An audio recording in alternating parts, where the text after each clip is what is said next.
we're going to talk about location today. And the benefit of location is that you can't really change location. So if you get it right, then you're in a good position. But also conversely, if you get it wrong, it's really bad. So real estate this is a popular phrase: location, location, location. And that's because, again, it's very important to real estate. It's kind of the cornerstone of real estate. So we're going to get into it today. But before we start, I will just say, feel free to ask questions in the chat and Q&A throughout the whole presentation. And also we'll have a Q&A at the end, but feel free to, when questions come to you, put them in the chat. I can try to answer them as I go through, because there's several slides in here where it's really beneficial for you to get your question off while we're in the moment. And I know that people will have questions and forget them, so feel free to just ask them throughout the presentation. I've gotten pretty good at multitasking and answering while also presenting. So it'll be kind of a fun, interactive thing. I like to interact with the chat because typically it just makes the whole presentation go better. I can serve the people in the actual webinar, which is awesome. So yeah, let's get into the actual thing, and feel free to ask questions throughout the whole thing in the chat and also in the Q&A. So the first thing to say would be to pick one and stick to it. And I know this is somewhat of an unpopular opinion. People will tell you to kind of like play the field, so to speak. I'm a very big fan of focus, and this is why. So here's a Confucius quote for anyone here who's philosophical in any way. It says, "He who chases two rabbits catches neither." And this is an extremely important quote that I think everyone should just sit with for a second. If you try to chase two rabbits, what's going to happen? You can't run in two directions, right? You're not going to get either of them. So you have to actually focus on one market, because you're not going to break through immediately. There's typically about a 2-month barrier to breaking through a market. And the reason for that is because you have to get comfortable with brokers, and brokers have to know who you are. And also you need to know all of the different market data points that we're going to talk about today. So it's important that you get the data on the market and that you stick with one. If you're very much just like first starting and you've never looked at a market before, I would encourage you to maybe start with 5 and quickly narrow to 1, because it's important to get a bigger scope and then narrow in. It's kind of like when you're a kid and you're playing sports. You don't want to immediately make your kid play just one sport and never look at any other sport. You want them to play all the sports and then kind of focus in on the one that they're the best at. And that's kind of the same thing I'm going to ask you to do with markets if you're fresh. But if you've already looked at markets, I would definitely say you definitely got to focus on one market. And Chris says, the old cowboy saying, you can't ride 2 horses with one butt. Yeah, that's very true. So that's a great way of putting it. I might steal that for the future. That's hilarious. So but you really got to focus on one, because if you focus on one, then you'll be able to break through faster. And here's a graphic depiction of this. So if you are doing market hopping, which is exactly what I did, that's why I'm totally qualified to say this, because I absolutely did this. So what I did was I was like, Jacksonville, Florida seems like it's got good numbers. Never been to Jacksonville, don't know anything about Jacksonville, but everyone thinks it's cool right now, let me look at it. So then I'm moving up the line right here, and here's the latent potential barrier. So every result happens after you break through this barrier. Literally nothing happens before this, and you think like, man, all my work's for nothing. Why am I even doing this? But the thing is, you're so very close to starting to see results. You can see results are up here. But this is what you'll start saying. Right as you're just about to break through, it's the longest time that you haven't seen results. So it's the most likely that you'll quit right when you're about to actually break through. So keep that in mind. But you'll say things like, this market sucks, and then you'll try to look for another market. So you'll backtrack, you'll find a new market. Oh, maybe North Carolina is a good market. Then you go over here. Oh, the grass looks greener over there in Texas. The taxes are great, blah, blah, blah. Whatever it is, you'll always say that, but I just want to really hammer in on this. The grass is not greener on the other side. The markets are not better across the country. The grass is greener where you water it. Your focus will get you results. There's people who make money in every market in the country. You just have to focus on a market, learn it really well, get your roots in there, and be patient. So that's very important. So Miguel asks, when you say market, does it mean like an area where we invest? Yeah, so it's like a city, right? So Austin, Texas is a market. And then there's sub-markets within Austin. And today we're going to get into the metrics that you need to look for a actual market or a whole city. But then we're also going to show you the metrics you need to know to actually find out, okay, I know I like Austin, but what specific area of Austin do I like? Because obviously there's bad and good parts of every city, and we need a data-driven way to find out what those good areas and bad areas are. So that is a perfect segue right here. Appreciate you, Miguel, setting me up like that. So the key metrics for cities. Number 1 would be population growth. So are people moving here? Put frankly, so basically what we're going to do is we're going to put it really simply first, and then we're going to show you the actual numbers. Because if I just say population growth, you're looking for X percent. Well, you don't really know why. So I'm going to tell you why, and then I'm going to tell you what. So first is why. Are people moving here? The reason for this is because as people move there, that increases literal people there, and when there's more people, there's more rental demand. And the thing about B and C class is they're not building any more B and C class because it's too expensive to build B and C class, and you don't get enough rents from the build. So no developers build B and C. So there's a limited supply. There's not going to be any more supply of B and C. So what we do is when there's population growth and there's limited supply, demand goes up, and that equals rental premiums, and it also equals very low vacancy. So you're going to have a good litter to pick from for tenants. You're going to have quite a bit of supply there. I mean, quite a bit of demand and not very much supply. Then job growth. So why job growth? Why is that important? Because our employer is moving here. Jobs equal income growth, and income growth equals rent growth. So as more jobs come in there, there's more opportunities for people to make income. As income grows, and also population will grow alongside of job growth as well. So that's a little bit of a subcategory benefit as well. And that's all going to equal rent growth, which is good for you, right? You want your rent to go up. That means you're making more money. So median household income. Are people making more money? Put really simply, higher salaries equal higher rents. The more people make in the city, the more you can charge for rent. Building permits. Are there a lot of specific developments in an area? So like if everyone is building in North Austin, they're building like a whole new mall out there and all this different economic growth. Well, I want to be looking over there because economic growth equals population growth in that area. And then that equals rental demand, and that equals higher rents and also lower vacancy as well. So you want to be trying to invest in areas where there's a lot of economic growth because people move there naturally. And when people move to an area, there becomes demand for rent. And then that equals higher rents and lower vacancy. Is this all applied to B and C class also? So Raul, this is applied to basically everything. You can see it in all areas.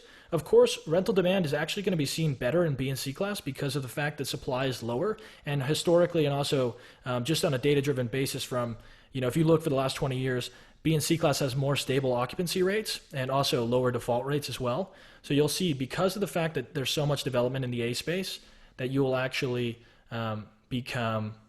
you'll actually see this more in B and C class. And so you're asking for hospitals specifically.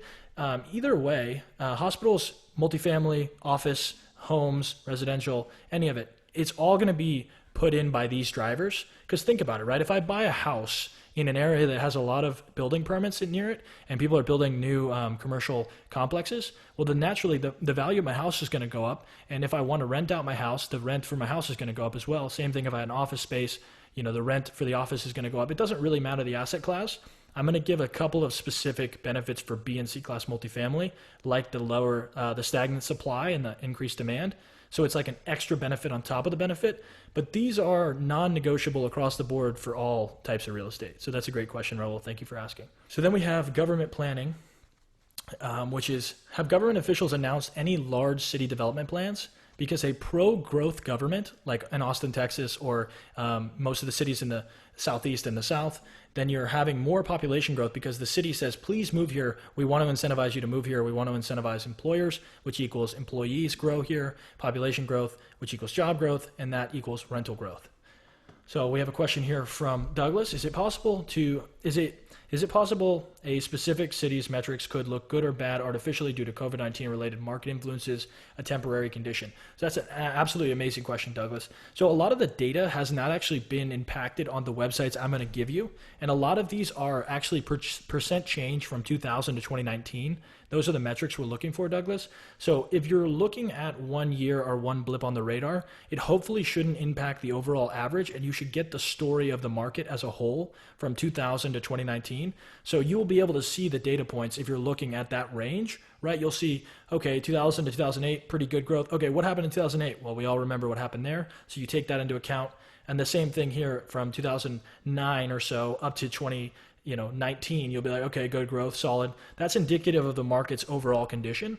And then you'll see like these 6 month to a year blips, and you just take that into account and use some logic there as well. So these are not going to be just pure, look and stick to a specific number. There's inferences that we're going to make throughout, and we're looking at a range of data. So hopefully these COVID won't actually make your whole decision skewed because of those data points. So Charlie says, thoughts on COVID encouraging B and C class renters moving out to the burbs? So yeah, this is typically the great part about B and C class. is that a lot of it is already located in tertiary markets, or as you've put, the burbs, right? It's, you can call it tertiary, you can call it burbs, whatever you want to call it. But essentially, it's more difficult for someone to actually drop down and move out location-wise than it would be for an A class, basically. So to put it simply, if I live in an A class right next to a B class, it's easier for me to move down the street to a B class than it is for me to move laterally from a B out of the city to another B, right? So and that's proven by data too. That's not just me being anecdotal. There's also a lot of evidence that says that B and C class is the most stable asset. So if anything, COVID is going to affect B and C the least. So I would worry a little bit more about A class if you are investing in those. So that's my answer to that. Thank you for the question. And then let's go into absorption rate. So are people moving into all these new developments, or are they just sitting empty? So that's what absorption rate is. It talks about how many people are actually absorbing the new units that are being built. And what this tells us is, it tells us a lot about demand, because if everyone's absorbing the units that are being built, there's high demand. And then also it informs our market cycle. So this is a great thing to look at. This is the market cycle, and it's affected in large part due to construction and the absorption rate of that construction. So in a recovery, there's not very much new construction and vacancy is declining. Then we move up to an expansion where new construction starts and vacancy starts to decline. So vacancy starts to get lower and lower. And then in hypersupply, the vacancy starts to increase, but the construction stays the same. So if we can start to see absorption rate is, construction, we can see building permits and absorption rate staying at a certain rate, but the vacancy is increasing, well, then that's going to tell us a lot about hypersupply. And then we're going to move into increasing vacancies and less building and more completions. And so this is going to directly inform our understanding of where we are on this cycle. So now we're going to get into some of the metrics, like the exact numbers, not just what these things are, but not just why these things are important, but also what exact to look for. So that's going to be huge. The exact numbers for population growth are 20% growth from 2000 to 2019 and 15% for cities larger than 1 million. So like I said earlier, you're looking for this whole trend from 2000 to 2019. So these little events are hopefully not going to skew the whole data point. And most of the time, like, the population growth is significantly higher than 20% in a lot of these high growth markets that you might be looking in. And I'll tell you my top 5 markets later on in the presentation. And all of these markets that I'm going to show you are well over 20%, some of them over 100% growth. So that would be, this shouldn't be like a super big issue. And again, if it's like a 19% population growth, you got to look at all the other factors and make a decision based on them as well. So number 2 would be job growth. So we're looking for 2% year over year, or annualized growth, and 1.5% for cities larger than 1 million. And I'm going to tell you guys where you can find all these stats as well. And we'll even take a look at one of the websites that's very helpful at the end here. So you'll get to see exactly what websites to find this data, and we're also going to keep going through the other points to look at. So median household income. We're looking for a 30% growth from 2000 to 2019, and that applies to all city sizes. So we want people to be making 30% more income over the average or median household from 2000 to 2019. So that's what we're really looking for as far as numbers there. And the median house or condo value, we're looking for a 40% growth from 2000 to 2019. And we're actually going to show you the San Antonio market at the end. And San Antonio in Texas has experienced over 100% growth in this time period. So it's pretty amazing to see what some of the things that have happened in this time frame. So then for building permits. This is less of like a really hard number, and it's more of where are people building and how many permits are being submitted. So you want to know, like, overall, like I said earlier, if we're in Austin, Texas, and we're seeing that, hey, there's like a majority of the building permits, like 80% of them are being taken out in a specific area of North Austin, okay, maybe we should start to do some research there. So it really just informs your decision overall, and it's less of like a percentage point like the other metrics. It's more of a slightly more of a subjective and logical metric. So then we have government planning. So is the government planning any big developments or improvements? Has the mayor said anything about future growth plans? So again, to use Austin as an example, the government is actually expanding the large mall in North Austin, as well as building an MLS stadium for Major League Soccer in North Austin as well. So there's just a ton of government planning, as well as them incentivizing large companies to build their headquarters here, because it's driven a lot of population growth in Austin. And the government is saying, please keep coming. We're not going to change the laws. We're going to continue to make it favorable. And we're going to open earlier than other states as well. So it's just been very pro-growth, and that's very good for you as an investor. Then absorption rate. So how quickly are new units being absorbed? This shows if there's any demand for housing.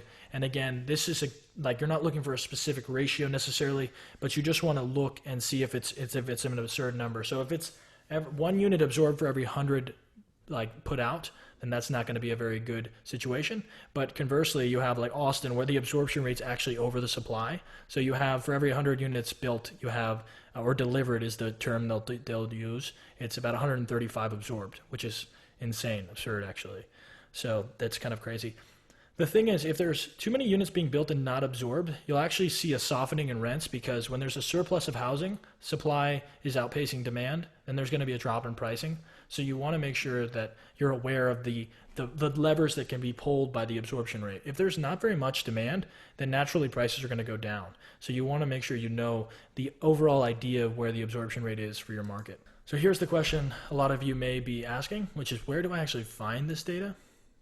So here are all the websites, and we're actually going to go to this website at the end here, and we're going to show you exactly what it looks like, and we're going to even look at some of the sub-market data.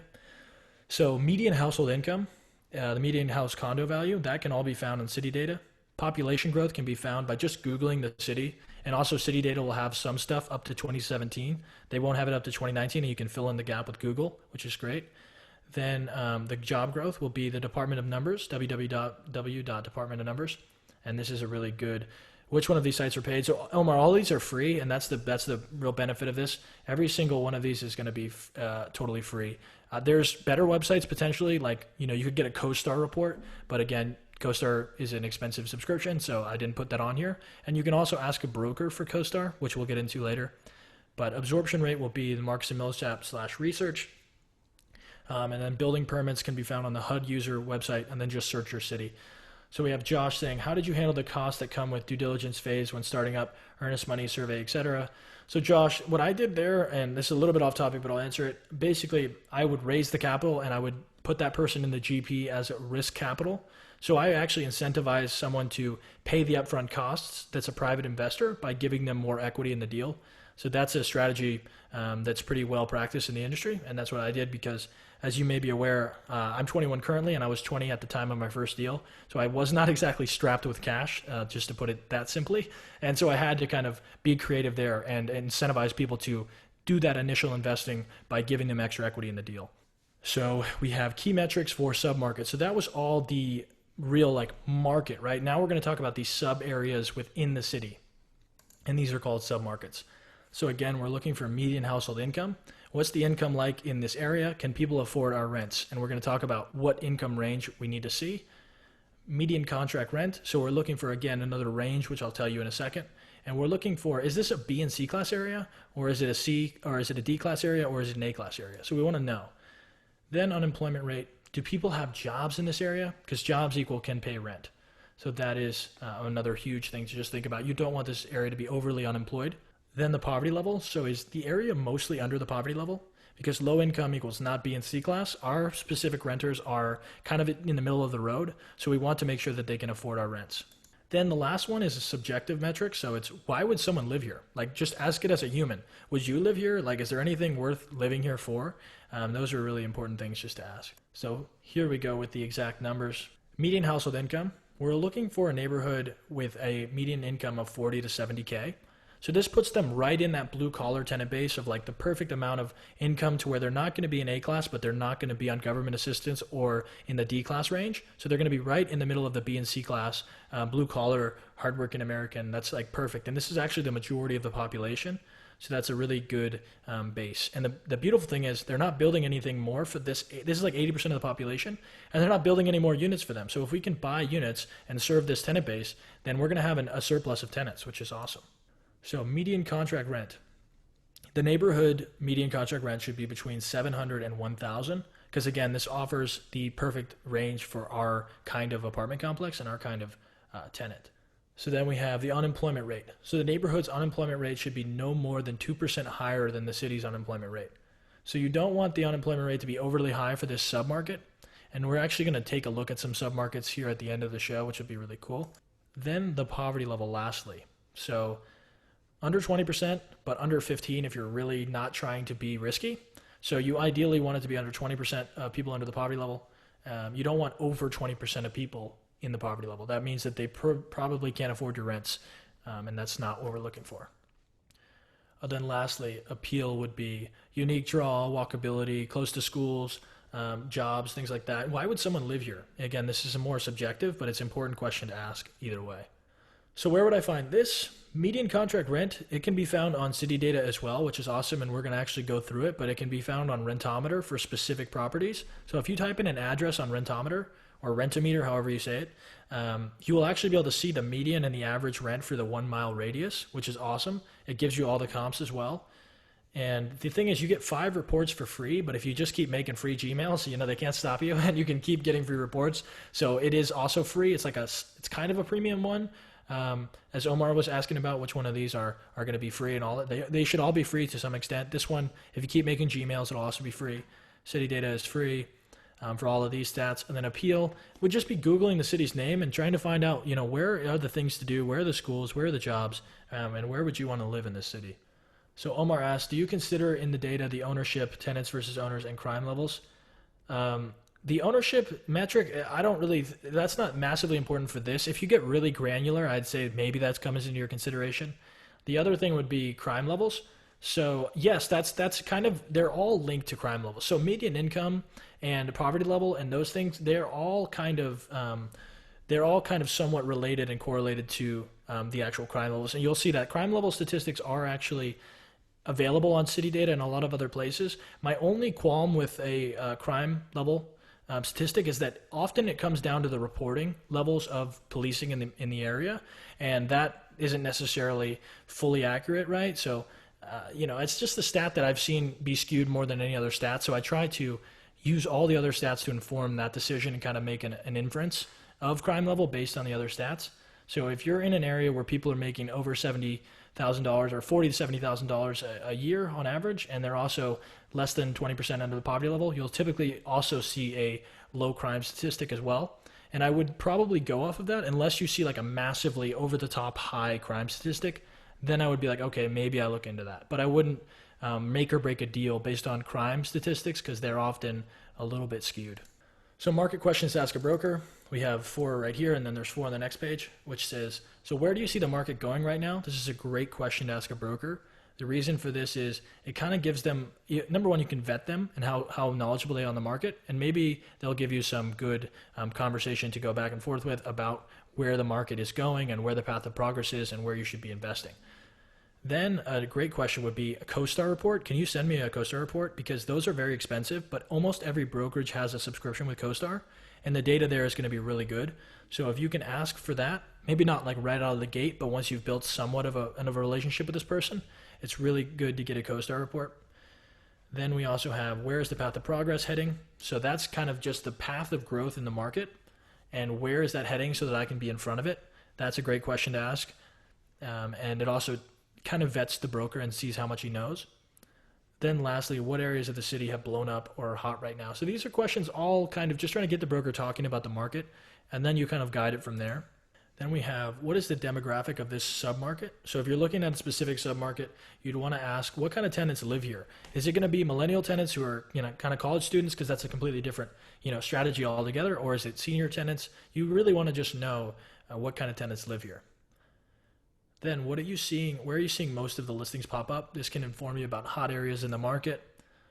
And what is the average rent in the submarket? This is a great question to vet the broker's credibility. How much does he know about the market? And also it'll help you understand if you're in that range of 700 to 1,000. And then here we have lastly, are there any areas that I should avoid at all costs? So this is obviously a great question, right? You want to know what areas should you just not even go around. And so right now, next we're going to go into my top 5 markets for the city, for the whole country. And so you can pick one. You can pick one of these if you haven't come up with one yourself already. And if you're in one of these already, then congratulations. So these are my top 5 markets. We have number 1, Austin, Texas. That's probably the reason why I moved from Sacramento to Austin, because it's a great market. There's great statistics here, and also I grew up here. So just a double whammy there a little bit. But honestly, the data backs up this decision, and PricewaterhouseCoopers actually rated Austin the number 1 investment market as well. So it's not just because I grew up here. It's actually a really good market. Number 2 would be Provo, Utah. So this is just outside of Salt Lake, And the job growth here is insane, as well as it's much more affordable than, say, a California or other states. You can still be in that median contract rent range. There's still a massive demand. There's quite a bit of job growth going in that market. You have Orlando, Florida, the same thing. Population growth and job growth is tremendous. Same with Raleigh, North Carolina, and same with Boise, Idaho. Boise is kind of a sleeper. Not very many people know about it, but the population growth has been absolutely massive. And a lot of California movement has gone there, which means people are selling California real estate and purchasing Boise real estate, which means that the prices of Boise real estate have gone up astronomically, and they probably will continue to for the future as well. So all of these are awesome markets to look at. So here are some key points, and then we'll get into the city data stuff. I want to show you guys what city data looks like, and we're going to go through San Antonio just briefly. And then these are the key points, though. Stick with your market. Please try to stick to one. Once you find one that you think can take you home, just focus on it with all your might and don't quit. It'll take about 2 months to break through, but just keep doing it. Then rely on data. Do not rely on your subjective experience. So for me, I often struggle with this because I'm investing in Austin where I grew up. So oftentimes I'll have some anecdotal thing about a market area, and then I'll go and look at the data and be completely wrong. So always trust the data. Rely on the numbers. Don't rely on your kind of like anecdotal evidence on an area. That's typically going to be leading you astray. Then the metrics made simple. So remember all of these, sometimes you can hear like population growth, job growth, and median household income, and it kind of sounds intimidating, but I broke it down, and just remember the simple stuff. Are people moving here? Are jobs getting created here? And are people making more money here? Those are really, it's that simple. And then lastly, remember those exact numbers to look for. And we're also going to give you guys a downloadable handout with all of the website links and all of the specific metrics as well. So if you were feverishly scribbling down, the typical metrics for the things, just make sure that you know that we're going to give you the download here in a second as well. So that'll be cool. Right now, let's pop over to the city data website. So you guys can probably see my Chrome browser right here with the city data website. So here I've scrolled down. If you actually scroll up, you can see a bunch of different cool stats in the market. So you can see the population growth has been over 32%. So we're looking for 20% from 2000 to 2019. This is from 2017. And remember, I said you can fill in the gap with Google. So we're already at 32%. San Antonio definitely hits that metric. You can see some of the other cool ones, household income as well. It's bang in the middle. We're looking for 40 to 70. It's perfect. And then you see here what I was talking about. The house and condo value is 148 now. It was 67. So that's almost 100%. I think it's over 100%. So that's awesome. We're looking for 40%. But here's the really cool part, and the thing I encourage everyone to do after this would be to look at these submarkets. So this is San Antonio submarket map. And let's look at Alamo Heights, which is probably where the San Antonio Spurs live. So we'll click here and look at the median household income here. So this little box on the right here, you have over 250,000. So these guys are probably not our tenants, right? These people are probably making a little bit more money than would, potentially be a B and C class. But if we go over here to Castle Hill, that's a little bit low, but let's see. And you can just keep looking, right? So we'll just keep trying to find the correct area. And this is kind of good, actually. We're in a little bit higher area here, but you can see the median household income, 96,000. We're looking for 40 to 70, so a little bit high. And the median contract rent is also 1,160, which is over our 1,000 number, so maybe this is a little high. The poverty level is good, though, as well. So let's start looking at, this area. A little bit low. 77, not bad. The contract rent 871. So you can do this for hours and just start to understand the city, right? And this is a really good thing to just spend your time doing. You can start to get a lot of information about a city, and you could spend hours. And I encourage every single person to look at their market, go to citydata.com and go and do this and see, okay, is Alamos Park a good place to invest? I have no idea. Let me look. Okay, maybe not that specific area, right? Alamo Heights, well, these people own their homes. I guarantee it. They're making over $250,000 a year on median. That's probably pretty solid. So you can just do this for a long time. And I think that is just something I wanted to show you the power of that website because it's a really cool tool. And you can see here, you can search any market that you're looking for. So let's go back to the PowerPoint.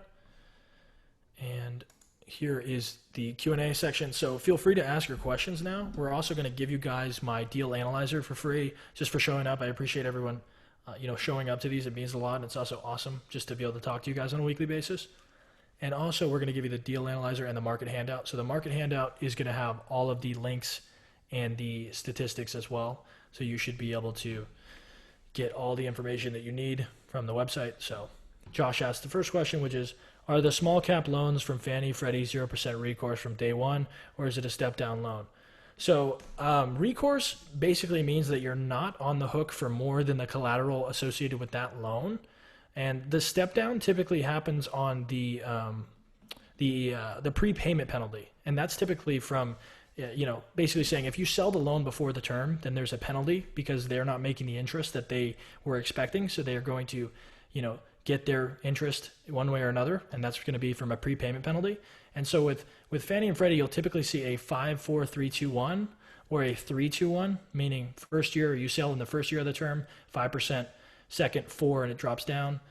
And then on the non-recourse loans, it is TT. So recourse basically means it's not necessarily a percentage point, right? So it's either recourse or it isn't. And Fannie and Freddie are recourse, non-recourse loans. So you're not liable, you're not on the hook for the actual thing other than the collateral of the loan. There is some stipulations as to when that doesn't occur. And when that wouldn't occur would be a situation where you've falsified your financial statement, or you got mezzanine debt without telling the original lender. So you're stacking debt on top of the original debt without telling the lender, and it's against the loan terms. Then it becomes recourse, which means that they will actually come after other assets to make up the difference for the collateral that you have associated with that property. So I hope that helps. Then, Miguel, could you send me the PowerPoint, please, too? There will be a recording of this whole entire show on YouTube, and we'll send you that link, Miguel. So you'll be able to watch this all over again, which will be really helpful, I hope. Then Roy says, at City Data, do you have to click around, or is there any way to search for a specific data range and have all of the areas in that range pop up? So if you could see, there was a slight color coding aspect to that, Roy, where the darker areas were wealthier and the lighter areas were less wealthy. So you can click in that sense and start to get a decent idea as to where not to click and where to click, so you don't spend all day aimlessly clicking. But yeah, there is no specific range at the moment tool for that reason, but there is a color coding system that's pretty accurate and will definitely help inform your clicks. Miguel, is it better to take a loan in a term, example 25 years, or in a shorter term, 5 to 10 years? So this is a really important thing that I'm glad you brought up, Miguel, is the difference between term and amortization. So an amortization schedule is basically the length of time that your payment is spread across, and the term of the loan is the amount of time between now and when you have to pay the entire loan balance in full. So if I have a 30-year AM loan with a 5-year term, that means my payments are spread out across 30 years, but I have to pay the loan back in 5 years. So at 5 years, whatever I owe on that loan that I haven't paid off yet is going to be owed, and that's where you have to either refinance into a new loan or you have to sell the building. So my personal experience would be get the longest AM that you possibly can, and try to get the longest term that you can as well, because if you have a longer term, then you have more flexibility. So if you have a 10-year term and something bad happens in year 4, well, you have another 6 years to let that ride out and then sell your property back at a property value that's worth selling it at. Whereas if you have a 5-year term and something bad happens in year 4, well, then you have to sell next year and you're scrambling and you just want more time. So longer term and longer AM would be ideal. So we have Douglas here says, does the requirement of a prepayment penalty, defeasance, or yield maintenance hold true when looking at commercial asset based on CMBS type loans? So great question. So CMBS type loans, they are going to have some serious yield maintenance. That's the whole requirement there. The prepayment penalty for them is not usually going to be a step down, because CMBS, it's a conduit lender. So what that means is that they're lending out your loan several times, and it's a conduit, right? It's an in-between person. So they are really, really wanting your interest, and they're guaranteeing that they're going to get the interest that you would have paid by using yield maintenance, because they take the present value of the remaining balance and the difference between the interest rate and the actual treasury date that's left on your term. So I know that that's kind of a mouthful, but essentially they're going to get the difference between the interest rate and the market rate. So the rate that they can lend it at and the rate that your interest rate's at. So they're guaranteeing that they're going to get the interest on your loan, even if you sell early. So CMBS loans have a long term, and it's very difficult to get out of them. However, they typically are a little bit more flexible, and at times, I guess flexible as far as giving you a loan to begin with. And often they'll have potentially lower interest rates as well than Fannie and Freddie, but they will absolutely hammer you if you sell early. So that's kind of the downside of a CMBS. So Omar says, many people is mentioning that because of COVID, people will be moving to areas where distancing can be better practice. Areas such as New York and other expected to lose many tenants that will move out to crowded areas. What are your thoughts on this? I think that New York was already pretty doomed to begin with. They had some negative migration for the last, 5 to 10 years, and I think this will just exacerbate that for sure. However, the aspect of moving out in droves, I'm a little bit hesitant to agree with that in some sense, just because I think, of course, the more skittish majority of the population or subset of the population will probably move out to less crowded areas. But there's always going to be a demand for those high density areas where you have more options as far as entertainment, food, experience, lifestyle, job opportunities, things like that. I don't necessarily see that happening quickly. However, I wouldn't invest in New York anyways, and I typically invest in, I've invested in more tertiary areas of mid-sized cities just because of the B and C class nature of my investing. I don't invest downtown New York because it's just literally so expensive to buy a building in New York, and yeah, you're just not really going to do that. So for me, yeah, I would say probably just stay out of high density areas because of it's probably going to be A class, and I'm more of a B class proponent. So that's my thoughts. But I do think it's interesting with all the drivers that are happening right now, Omar. I'm really concerned and also like interested just to see what happens with the overall population on that kind of stuff. So Brandon said, since we are on the topic of terms, have you ever heard of investors running into scenarios where they can't get a bank refinance when the term is due? So the only reason that would happen would be either the lending atmosphere is just awful at the time, and they don't deem your deal as lendable to.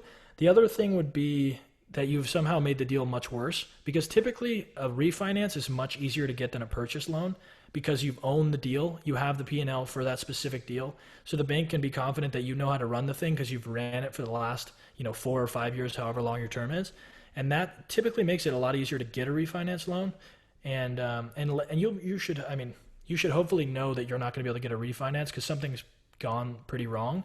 So you should have some sort of a leeway to know that. If not, then that's just a really unfortunate scenario. In that situation, you would have to pay the loan balance. So that would be probably selling it at a discount and just paying off the existing loan. So you're probably not going to profit as much as you would have liked, but you should still be able to sell it for a discount and pay off your debt.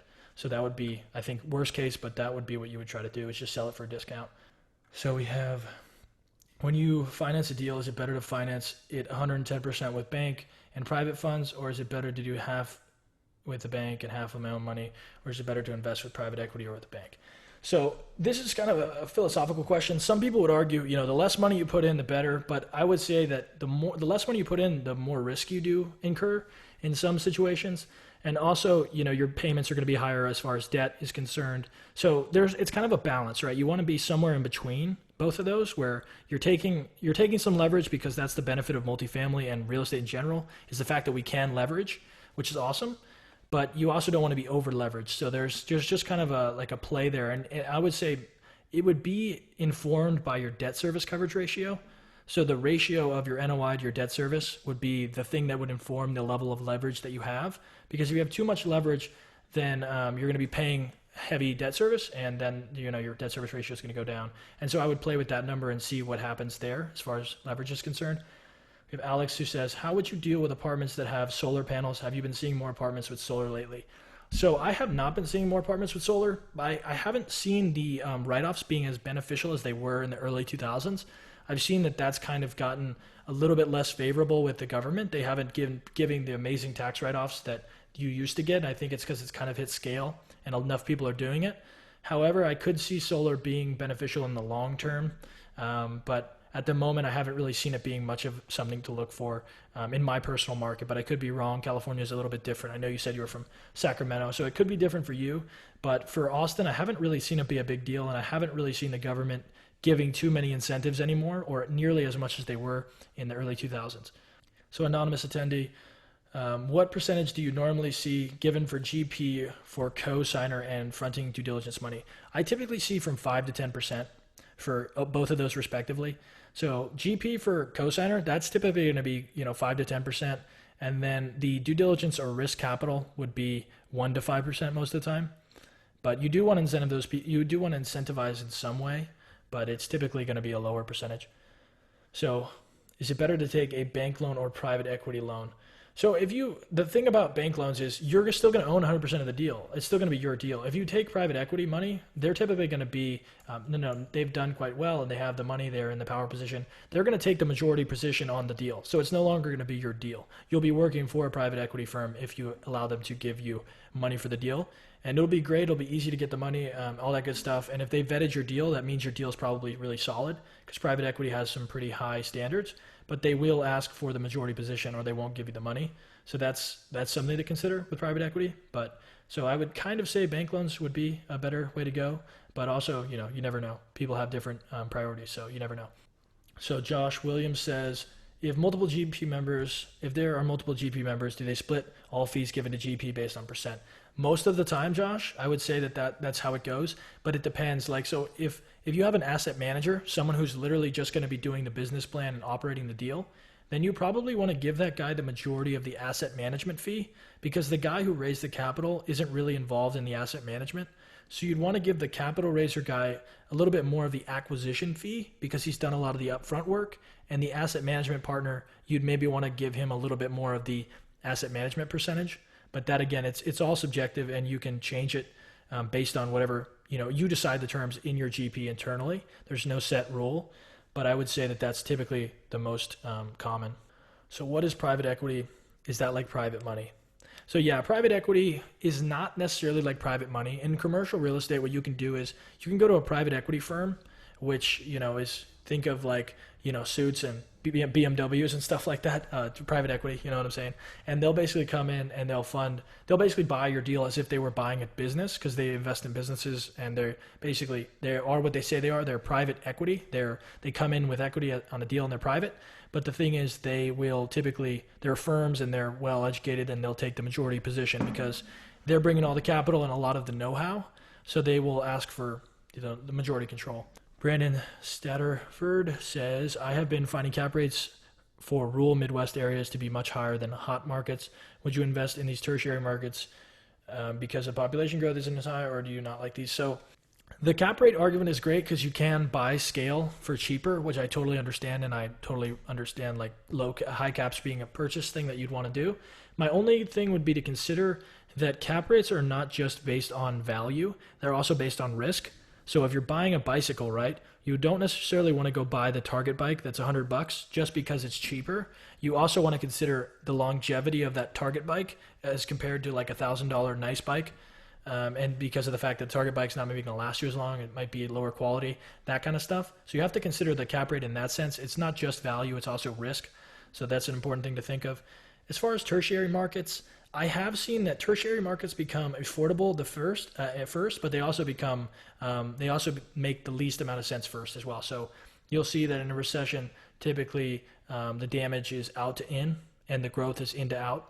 So you don't want to be caught on the wrong schedule of that where, growth is going in to out. So you're like, oh, I got to get out. But then damage happens out to in. So you got out in order to take advantage of growth, but then you took damage first. So there's kind of a situation where if you're going to do that, you got to really understand the market, and maybe you do. So all credit to you if you want to do that. It's totally up to you. But just make sure you're in an area where there's a lot of different diverse employers and a lot of different population drivers so that you're not, like, let's say in a small Midwest city that relies heavily on a Boeing plant, and then Boeing goes down and now your tenants are gone and your whole business is south. So that would be just something to consider there. So do you focus on cash flow with B and C apartments or appreciation, or more of a hybrid? What do you see working the best in the markets you highlighted? So cash flow for me is a little bit hard to come by right now with the cap rate compression, but I would say that it's still definitely doable, and you always want to be playing for a little bit of cash flow. I mean, unless you're a wealth preservation person. And if you're a wealth preservation person, meaning you're a very wealthy individual, 8 to 9 figure net worth, and you're in this webinar, I'd be surprised and happy to meet you, I guess. But you probably aren't in this webinar if you're wealth preservation. So you're going to want some cash flow. And then the appreciation is great. And I think it's always something to look at. But the thing is, we're trying to force as much appreciation as we can. So I want to buy somewhere in the middle. I guess the answer cleanly would be a hybrid for sure. And what do I see working best in the markets that I highlighted? Austin is going to be a hybrid. Utah, hybrid.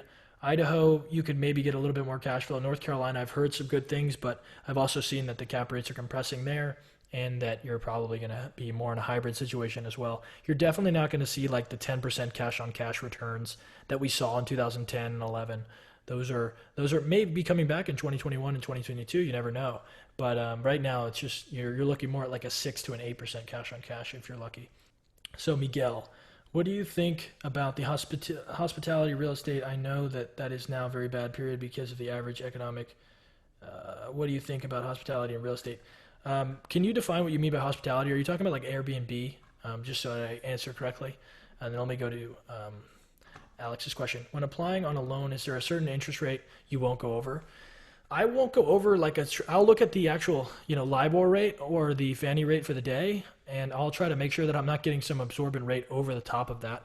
I think that the interest rates are a direct reflection of the current market condition, so they're priced in. And so you shouldn't be overly concerned if the interest rate is tracking with the market interest rate for the time period. And again, I would always refer back to the debt service coverage ratio because it does vary deal to deal. So again, I won't pay a certain interest rate if it makes my debt service coverage ratio too low, which means that I won't have enough room to pay the bank. So that'll be informing my interest rate decision. But again, it should be somewhat priced in with the market. So that's another thing to consider. And then hotel. So that's what you meant. Okay, glad I asked you that because I almost answered for Airbnb. So Miguel, hotel. I actually think that hotels are going to recover a lot stronger than office space. So, for reasons like people are always going to travel, hotels are going to be in. And right now Airbnbs are suffering just as much as hotels. So I don't really see them taking necessary advantage of this. I think hotels are going to recover a lot better than office. And I'm not super down. I think it's actually probably a great opportunity to buy hotels at a cheap price because so many people are bearish on them. But I think hotels are in a lot stronger position than, say, office space. So I would probably say that if you can buy it for a great price, then that might be a good situation. So I'm not overly down on hotels. I'm actually slightly bullish on hotels. So Brandon, when you're investing out of state properties, are you recording income tax in the state property or in the state you live? So it's the state in which the property is located. Are you recording income tax? I thought you said property tax. Are you recording income tax in the state of the property? So the LLC is going to incur income tax in the state in which it's filed. So if you're buying a Tennessee property with a Tennessee LLC, then you'll pay income tax based on that LLC. So that'll be how you determine that. Omar, Kyle, can you please talk a little bit about what is the impact of a loan with an interest rate with interest only for 3 years? What does it mean, and what is the impact of a deal and for the passive investors? So interest only is a great win-win in my opinion, because the bank wants your interest, right? They don't make money on your principal, they make money on your interest.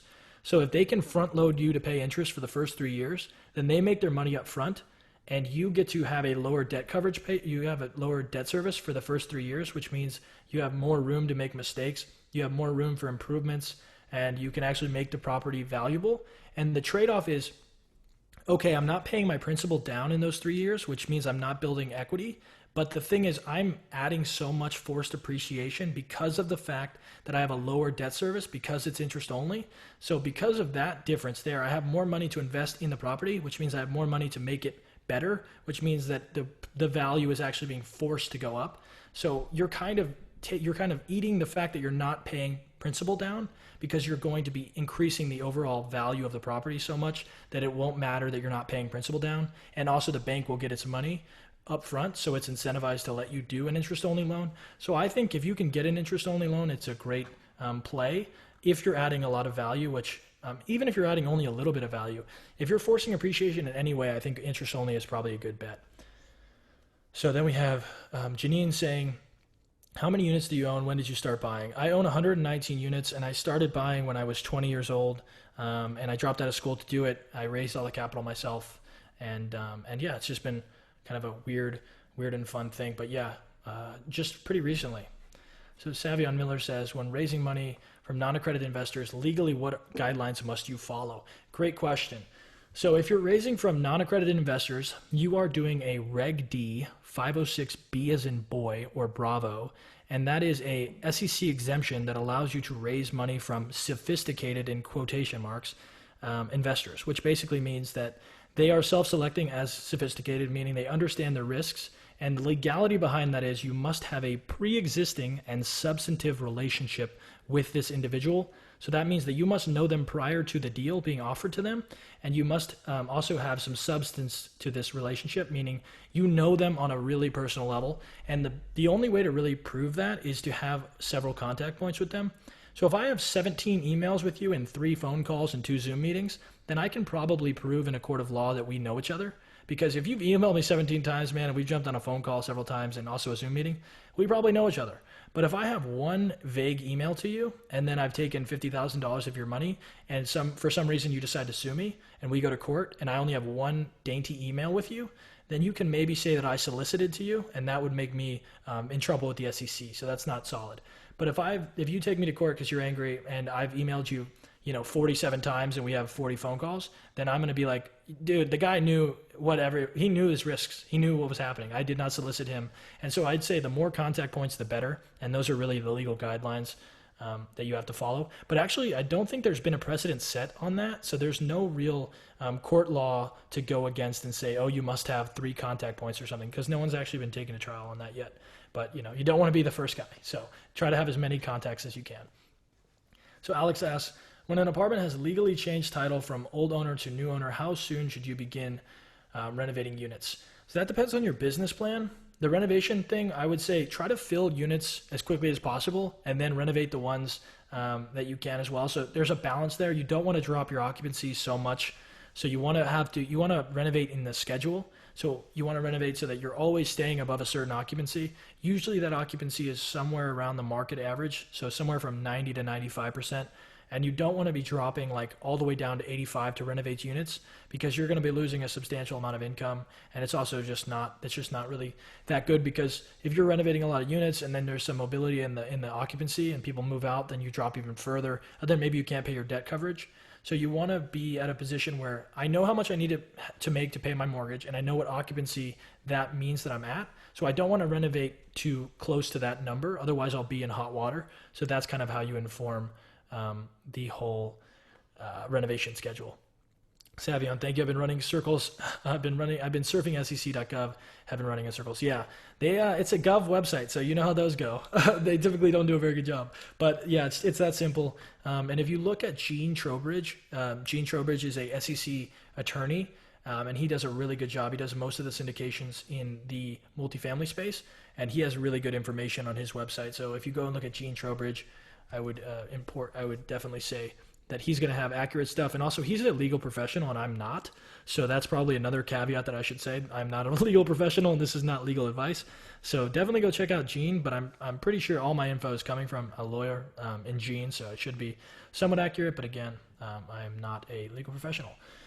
So Miguel, in real estate, there are cycles. Should we invest even when the real estate cycle is high and with a high price?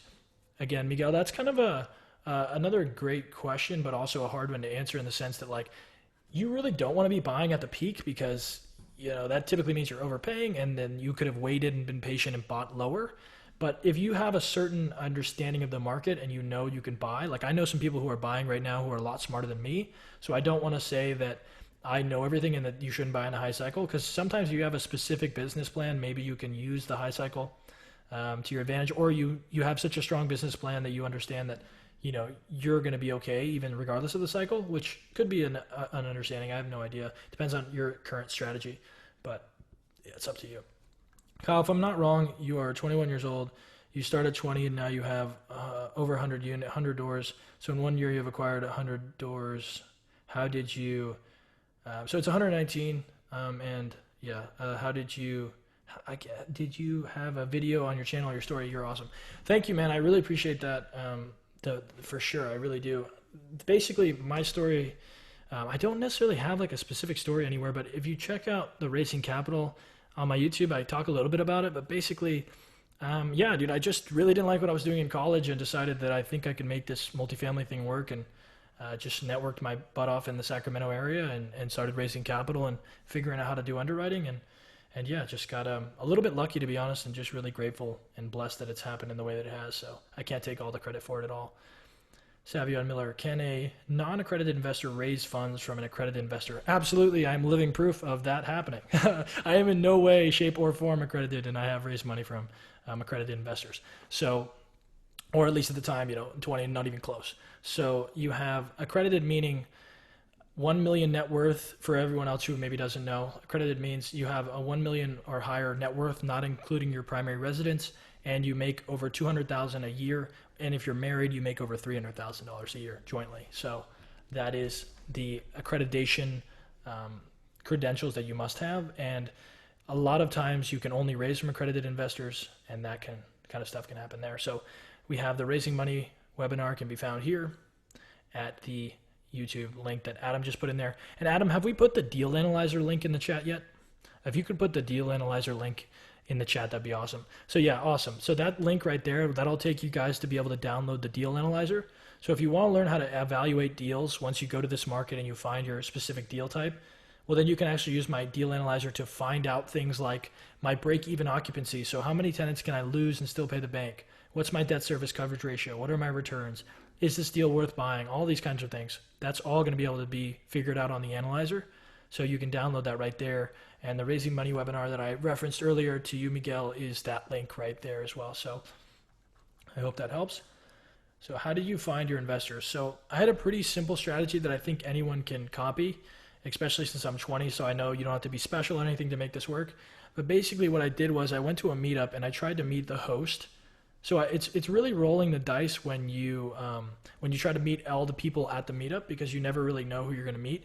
So what I did was I went to the host, and the first time I met him, I just gave him information about his marketing. And I said, like, wow, you're doing a great job on Facebook. I think you should focus on Facebook. So I'm just adding value. I'm giving to him. And then the second time I see him again, I come to his meetup and I bring a friend or a colleague and I say, hey, I'm bringing people to your meetup. I really like your meetup. I'm trying to bring more and more people to it. And then he's like, okay, wow, this kid is telling me about my marketing. He's also bringing people to my meetup. And then the third time I go, I'm going to ask him, can I help like move chairs around here? Can I help clean up afterwards? Can I help sign people in, do name tags? Can I help schedule speakers? Can I do some camera stuff? Just trying to add value in that way and really get on the ground floor with this guy and do that for several weeks and meetups. And then finally you can ask him or her, whoever's the meetup host, and say, hey, would it be okay if I spoke on stage for 15 minutes about multifamily? And as soon as you get on stage with a microphone in your hand, it does not matter what age you are, what gender you are, or any of that stuff. It only matters that you're on stage and you're holding a mic. People immediately take you very seriously. And that started to happen where I would speak every single week in a little 15-minute segment, and people would start to come up to me after the meetups and say like, hey, saw you speak, how are you 20 speaking on stage, blah, blah, blah, how are you, how do you know so much about all this stuff, yada, yada. And they would have coffee meetings with me, and then over time I would educate them on multifamily and what it could do for them. And then over the course of 6 months, I'd have started developing an investor list just slowly over time, keep meeting with these people for coffee, keep speaking at the meetup, keep educating other people and trying to give as much resources as I could to other people. And I think that's kind of the method. If you're trying to ask for something, step one, you're probably going to fail. You have to give some more, give a couple more times, give maybe 10 more times. Then you can start to ask. So I would say focus on giving as much as you can. And then when it's finally time, you can start to maybe ask some questions. So Gene says, does your analyzer take property through exit? Yeah, it takes property through exit. You can also do refinances. You can play with 4 different kind of exit strategies at the same time. All you have to do is toggle through them. So you can see all different exit strategies. You can refinance those exit strategies. You can change all your assumptions for those exit strategies. And you can see the cash flow by month all the way through sale. So you can see exactly what you'll sell the property for. You can see exactly what cash flow you'll make all the way up from purchase to sale. And it's pretty much literally everything you could ever want to know about the deal you can find out in the Deal Analyzer. So Savion asks, can you explain to us your criteria as far as what kind of returns you're looking for, cash on cash, equity multiple, IRR, investor splits, and how you split your equity between the GP/KP? Yeah, so it's a great question. For cash on cash returns, I look for around 8%. I know that that's not fully available at the moment, so I'm not like hung up on any of these metrics. These are just bookmarks for you to consider and to see. Equity multiple, I ideally want to be around 2.0.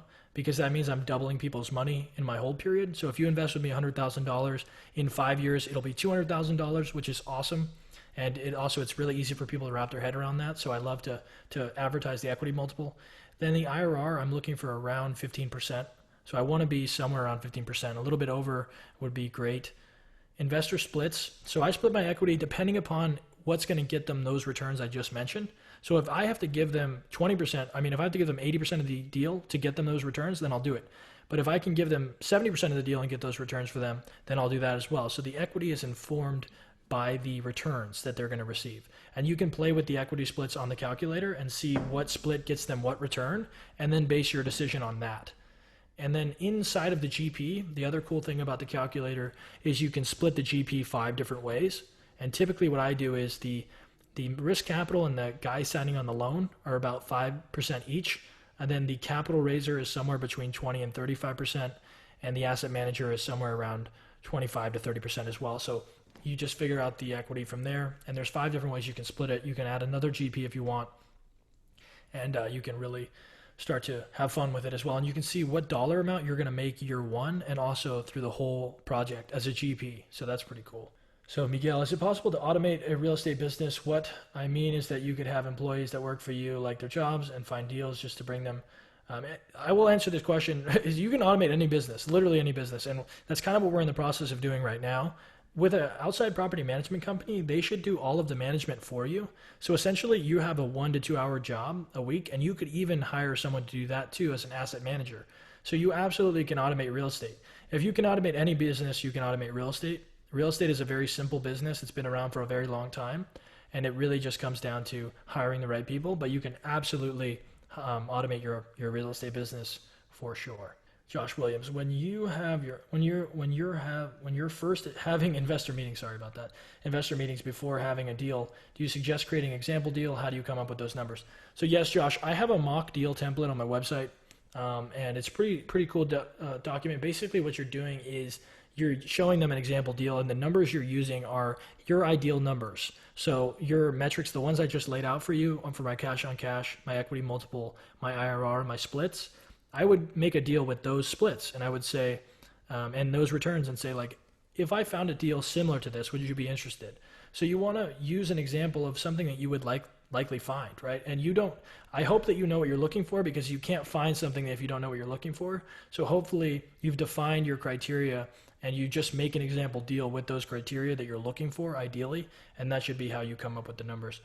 Okay, so we have the what exactly do you speak on when you were on stage? So I spoke about very general stuff the first meeting. I said things about tax benefits and the scale of multifamily, because it was a single family meetup. So I'm talking about why the scale and the size of multifamily allows you to, number one, diversify your risk, because I have more tenants. So if someone moves out, it's not a big deal. And also I have so much scale and income that I can hire a full-time management company and manager, and I can actually be, as Miguel was asking, I can actually automate the business because I can have a third-party manager there all the time. If you're buying single family, you're going to have to be the manager. So that's kind of what I would speak about, and talk about the freedom of it and the scale of it and the returns of it, and also the tax benefits as well. Things like cost segregation and bonus depreciation and things like that. So Omar says, thank you, Kyle, for the info you shared today. Tons of info. See you again soon. Thank you, Omar, for showing up all the way from Saudi Arabia.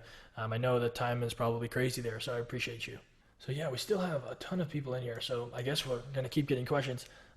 Feel free to keep asking. I'll stick around as long as, there's a decent amount of people in here, so I'm surprised that you guys have stuck around this long. So if you got questions, please feel free to ask them. Chris says, what is your favorite ownership method, LLC, land grant, private? I'm personally a fan of LLC, because it's personally just the easiest thing to set up, and that's the thing I've used quite a bit.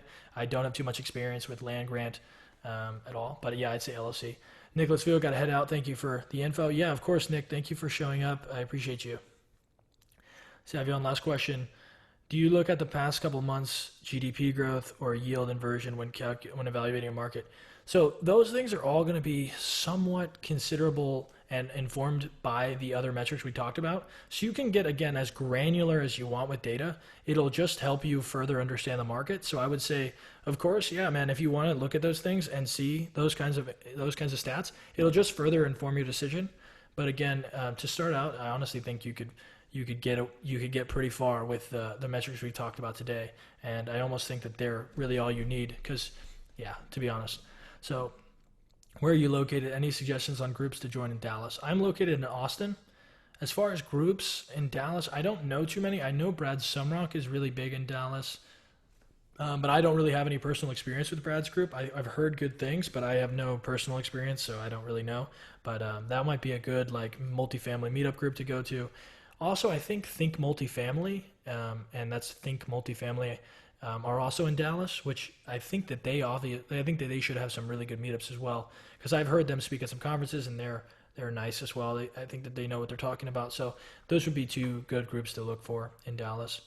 But is the asset management could find deals for me? Oh, dude, absolutely, Miguel. You can hire someone to find asset management for sure. Those people are called analysts in the private equity world. So think private equity. If you're worrying about like the structure of how to scale this company or how to scale out of it, I would say to start Googling the structure of private equity firms or private equity real estate firms and see how they do it, because the guys who own private equity, they surely do not do day-to-day stuff. I guarantee you that. They sign on loans that are very big and they have a very big balance sheet, and all they do is their signature all day long. They do not look at deals. They do not do any of that stuff because they own private equity firms. So I would say look at their structure and see how they do it. I'm assuming that they have analysts and market analysts and deal analysts, and then they have probably asset managers and regional asset managers, and then they have a C-suite above those people, and then they have a guy at the top. So that would be how you would probably scale a real estate company. But you can definitely find out a lot of information by just looking at real estate firm structure and see that you absolutely can find people to do all sorts of jobs, right? The scale really comes down to a personal decision of organizing people.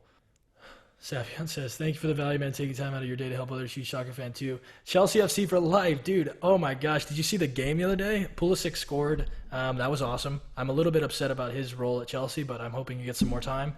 And then Giroud with the winner. So, yeah, dude, I'm a huge soccer fan as well. I just watched the game against Aston Villa the other day. So, pretty cool stuff, man. Thank you for shouting that out. So, Roy, thank you for the call. Awesome info. Thank you for the value. This is great. How did you originally get into real estate?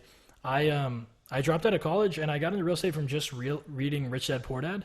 And my sophomore year, I was studying to be a medical student. I was studying neurobiology, and I was playing Division I soccer at UC Davis. And the coaching aspect, like when you play Division I, it becomes a very big time job. So if you're trying to play soccer because you enjoy it or it's fun, think again, right? It becomes you're vying for scholarship money, you're vying for playing time, and it's pretty cutthroat. So for me, I was like, I didn't really want to do that. And also school with pre-med, I just wasn't passionate about it. I was looking for a way to take my time back. And I found real estate my sophomore year. And I just was like, wow, this seems like the answer. Let me dedicate my whole existence to it for the next year and see if I can make this happen. And that's what I did. And I got pretty lucky. So I'm just grateful to be here. It is the answer. Yeah, it definitely was the answer, man. It's been amazing. So I'm just super grateful. Miguel, what team do you support? Me, Barcelona. Yes, this is going to get into a soccer conversation. I don't want to take it fully there, but yeah, dude, I'm definitely a Chelsea supporter in the English Premier League. As far as Barcelona, I was always a Real Madrid fan because I was a big Ronaldo supporter, so I'm not going to really say I'm going to shout out Barcelona. I'm not really a big fan, to be honest, man. I love Messi, but I'm much more of a Real Madrid fan. Los Blancos. So, you know what I'm saying?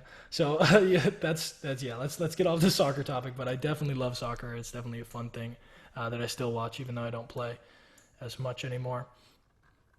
So yeah, we still have over 25 people in here, and we're an hour and 20 minutes in, I think, so that's pretty cool. How many hours a week do I work? It's kind of it's kind of up to me, right? So I run a company right now where we're doing a lot of content marketing, and we're educating as many people as we can, and we're developing, education programs and courses and things of that nature. So I can work up to 20 hours a day. But it really depends on if I want to or not. I have a great team around me at this point, so I can offload stuff if I don't want to. I can cancel calls if I don't want to have them. But sometimes, I could work, theoretically I could work like no hours a week, but I just don't really want to do that because I'm really passionate about this. So I end up working a significant amount a week. A really big time, a lot of hours. But I like it, and it's something that I choose to do. And it's a lot different when you're working a lot of hours because you enjoy doing something and it's for you, than when you're just working because someone's telling you and you have to be somewhere and do something. That's really a soul-crushing way to work. But for me, like, knowing that I don't have to be here, and then it just makes me really, really want to keep going. So for me, the answer is I don't really like not work, but I could not work, so that's cool. Absolutely passionate is not, yeah, of course. You guys like it here, so I guess we'll just stick around and then keep answering questions. Feel free to. How often am I doing this? I'm doing it once a week, and I think we're gonna maybe slow it down in August, but through July we'll do it once a week, and we've done 4 already, or maybe this is the 5th, and we're gonna do I think 4 or 5 more. So there's gonna be a lot of other stuff coming on, and it should be really cool. We'll dive really into syndication pretty soon too. So we've done quite a bit about raising capital, the benefits of multifamily, analyzing deals, analyzing markets, and we're going to talk a lot about other stuff too. So we're hopefully going to go through the whole entire deal process with these webinars and educate you from start to finish. And I think that that'll be pretty cool, and they'll all be on the YouTube page as well. So look out for the YouTube page and go and follow us or subscribe to us or whatever, and you can see all of the past webinars that we've done. So Trisha, thank you. I've been watching your past videos on YouTube, and you explain everything in such a clear and comprehensive way. See you next time. Thank you, Trisha. I really appreciate that. I'm just trying to help out as many people as I can, so I appreciate the feedback. It means a lot for sure.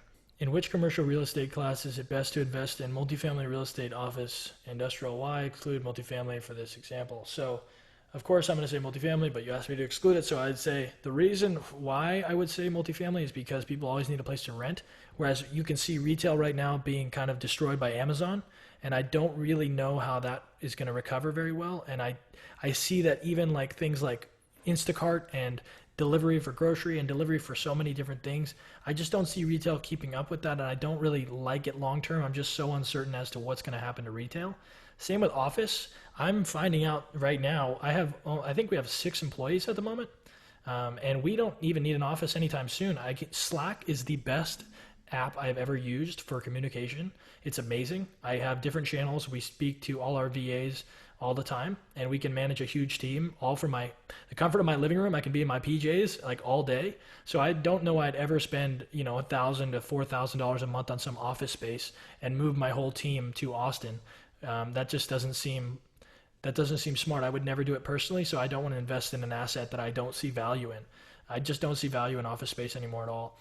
Industrial, I actually don't know very much about industrial, but I have actually seen like a really unique strategy for industrial lately, and that's people converting warehouses to cold storage.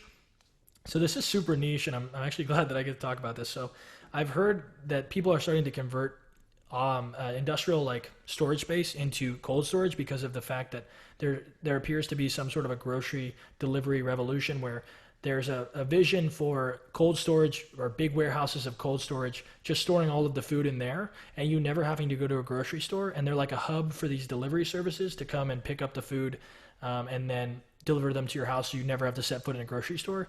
And they become more of like storage layout rather than store layout.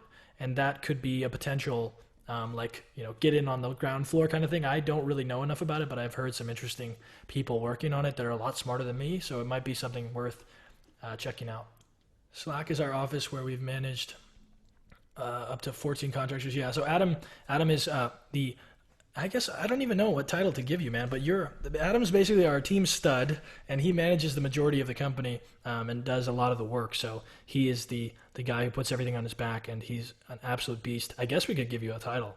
If anything, you'd be like the CFO or something, or like, I don't even know, but you're absolute beast. And he is basically managing a lot of the people from Slack, and we definitely don't need an office space at all, which is awesome.